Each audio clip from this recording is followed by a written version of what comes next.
Assalamu alaikum wa rahmatullahi wa barakatuhu. Brothers and sisters, today I want to talk to you about the concept of something called al-ayn, which means the evil eye. I get these questions all the time.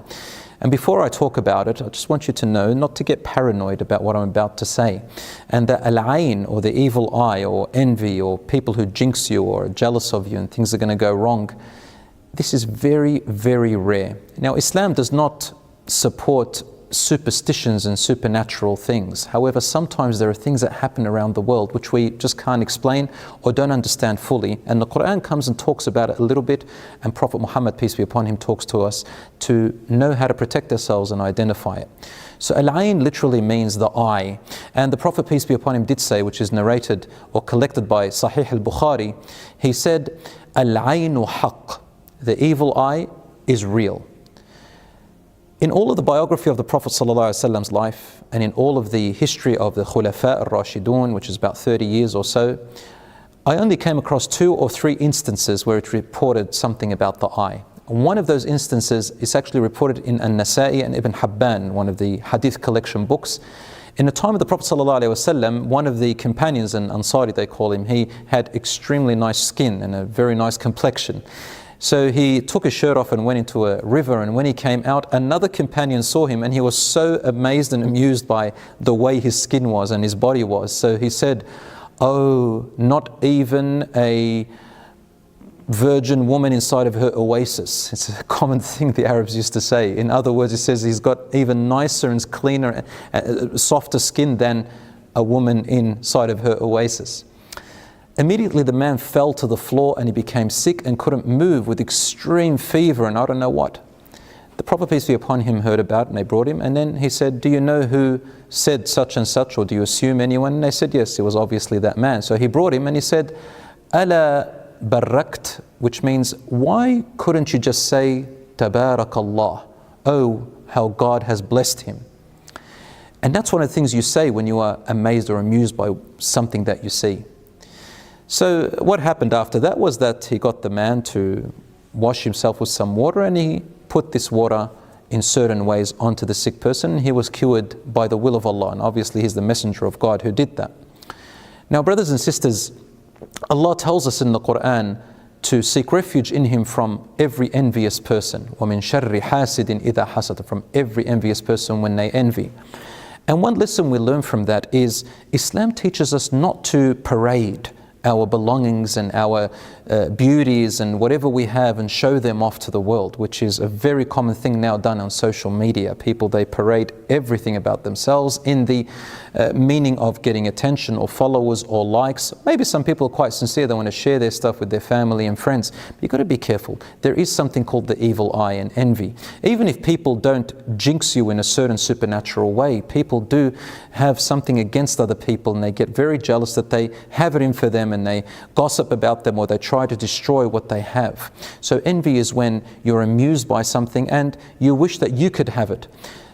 What is the way out? Well, for you, when you go out of your house or you go home or anywhere, or whenever you feel that people around you may jinx you or be envious, if you like, just recite ayat قُلْ أَعُوذُ بِرَبِّ الْفَلَقِ, and say to yourself what the Prophet Muhammad, peace be upon him, used to say to his grandsons Al-Hassan and Al-Hussein. He used to say to them, أُعِيذُكُمَا بِكَلِمَاتِ اللَّهِ التَّامَّةِ مِنْ كُلِّ شَيْطَانٍ وَهَامَ وَمِنْ كُلِّ عَيْنٍ لَامَّةٍ.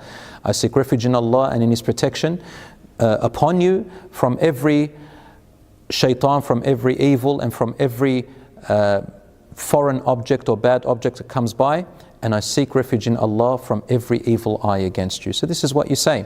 And if you're amused by what you see, say Tabarak Allah, oh, the way God has blessed it.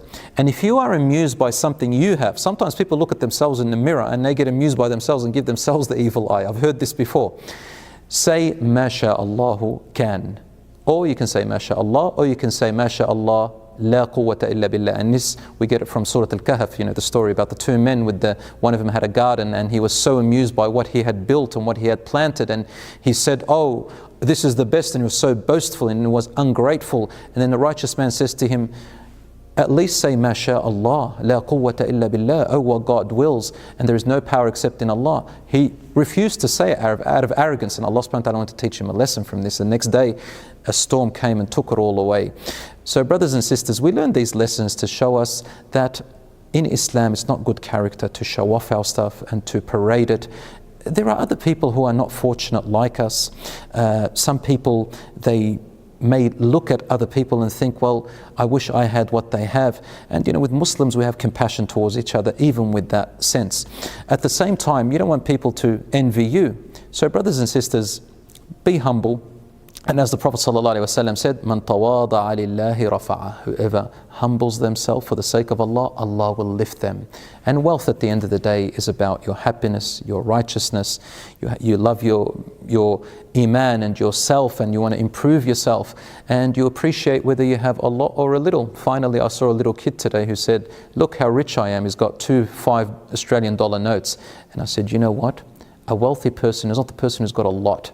A wealthy person is the one who knows how to manage what he has, even if it's a little bit. So brothers and sisters, enjoy your time, enjoy yourselves, enjoy what Allah has given you. Be grateful, say Alhamdulillah, say Masha and say Tabarak, and watch how happiness will creep into your life, inshaAllah ta'ala, with no fear. Wassalamu alaikum wa rahmatullahi wa barakatuh. Actually, I want to say one more thing. Some people, they resort to all sorts of superstitious stuff, thinking that they're going to protect them. Like there's this little tiny bead that they buy, it's blue, or they buy this gold necklace with a little blue eye in there, or they get a horseshoe, or they get all sorts of talismans and charms and amulets. Brothers and sisters, all of these are what we call shirk. Shirk means making partners with Allah. They have no power. Stones have no power. There is nothing to them, and we should avoid them altogether. Oh, some people may ask, but what if I wear those amulets and that blue eye just for good looks? Well, yeah. If it's for good looks, it's not making partners with Allah subhanahu wa ta'ala, because you're not believing that that stone has any powers that God has. You just want to wear it because it looks nice. But still, prefer not to wear it, because we're kind of promoting that belief, because so many people still believe in it, and it causes anxiety, mental illnesses, paranoia, trauma, fear. A Muslim doesn't need all these mental problems. Assalamu alaikum.